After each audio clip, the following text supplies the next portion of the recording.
Hello, Toshitele, everyone. So, I hope all of you have been stay very safety and everyone very well. And I'm also fine. I'm very well. So, I did 1 month retreat, and now I just came out from retreat, but still I'm just staying my residence, and I'm studying and practicing myself as much as I can. And today I would just like to talk simply, shortly about kind of explain about Om Mani Padme Hum mantra, because many of Buddhist followers they like to chanting the mantras, and Om Mani Padme Hum, the great compassion Buddha's mantra, is really quite easy to chant by anyone.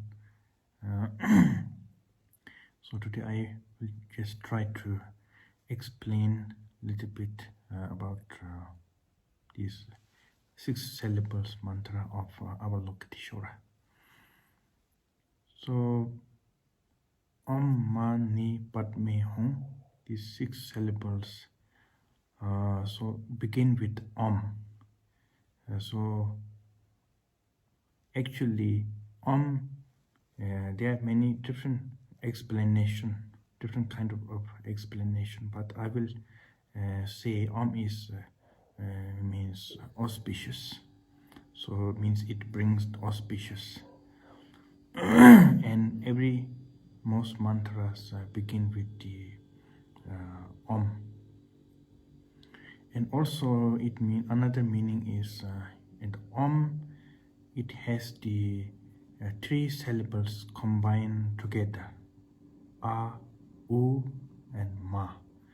These represent our body, speech, mind. So it means purify our body, speech, mind, and bless to the 3 kayas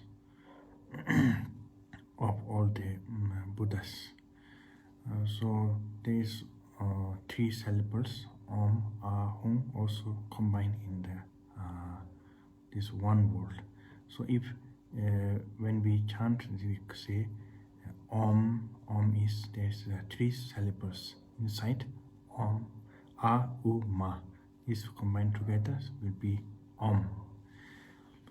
Then Mani means the money is there. In Sanskrit, maybe it's Ratna. It means the precious full-fish gem, because Chenrezig is holding a precious gem and lotus. That's why we called Mani Padma. Mani is the precious gem, and Padma is the lotus. So when we recite, we say Mani Padme. It means we are calling to the who's holding this Ratna and the Padma, that we calling to that deity. So that's why the Padme. So this actually represent as money. It represent as compassion, and Padma, it represent as wisdom, because to achieve enlightenment we need 2 paths, compassion and wisdom combined together. Is practice of individual practice, then we can achieve the enlightenment. So it represents compassion and wisdom. And Hum means this is kind of request to the Avalokiteshvara Buddha or the deity to please grant the blessings to me. That means the home. So deity means actually, in Tibetan we calls yidam. Yi means the mind, tam means the promise, because all the Buddhas, they have been generated bodhicitta mind, and then they promise to benefit infinite of sentient beings. So that's why we call them the deity. So there are many different kind of deities in the tantric. Some are peaceful deity, and some are wrathful deity, and some are female form deities. So yes, then these 6 syllables, Om, Ma, Ni, Pat, Me, Hum. These 6 syllables, each syllables have the lots of blessings and power to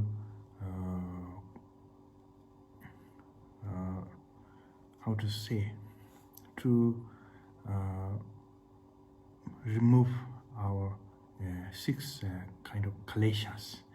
6 kleshas is attachment, anger, ignorance, and pride, jealousy, and stingy. So these 6 kleshas bring us in the next life.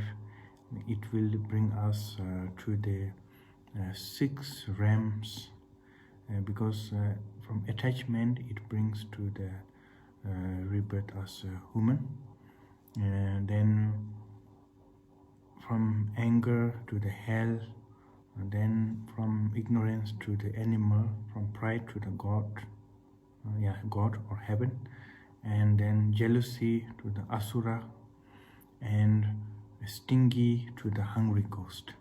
So when we recite these 6 syllables, so these blessings of this mantra, it will blocks all the 6 doors to which we bring to these lower realms, or these 6 realms of samsara.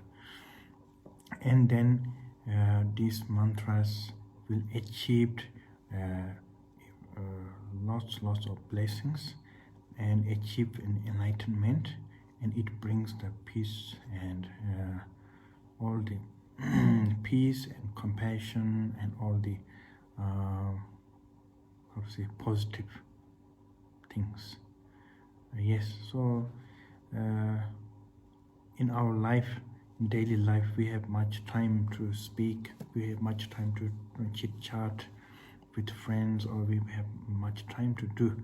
So it doesn't matter how much you have time, you can recite some little bit of this mantra, Om Mani Padme Hum, or another mantra as well. So during recitation, the mantra is most important is you should have really faith and devotion to that Buddha. So if you have faith and devotion, and you have to visualize that deity as yourself, because in Buddhism we don't believe this God or deity is totally separate from you. Actually, this deity is actually in your Buddha nature, or your Dharmakaya, or nature of mind itself is our Lokiteshvara. So, but until we achieve that enlightenment, we have to practice that deity yoga, and we have to chant mantra. So mantra is the name of the Buddha. If we chanting is just like they keep calling their names to please grant me the blessing, please grant me the blessing, is chanting. So it's very similar, like if the child is calling to his father or mother, then their father or mother will come, or what you need, and they will help you. So it's very similar. If you keep calling, then they will grant blessings, and yourself and deities become closer and closer. It's just like how to say, it's like application, application. It become closer, and one day when you achieve enlightenment, and yourself become our Lokiteshvara. Yes. Okay, thank you.